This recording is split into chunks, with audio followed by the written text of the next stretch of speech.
श्रीलक्ष्मी श्रीमहालक्ष्मी क्षीरसागर कन्यका उत्तिष्ठ हरिसम्प्रीते भक्तानां भाग्यदायिनी। श्रीलक्ष्मी श्रीमहालक्ष्मी क्षीरसागर कन्यका उत्तिष्ठ हरिसम्प्रीते भक्तानां भाग्यदायिनी। उत्तिष्ठोत्तिष्ठ श्रीलक्ष्मी विष्णुवक्षस्थलालये उत्तिष्ठ करुणापूर्णे लोकानां शुभदायिनी।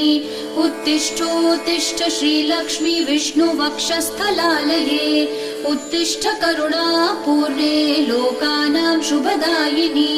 श्रीपद्ममध्यवसिते वरपद्मनेत्रे श्रीपद्महस्तचिरपूजित पद्मपादे श्रीपद्मजातजननी शुभपद्मवक्त्रे श्रीलक्ष्मी भक्तवरदे तव सुप्रभातम्।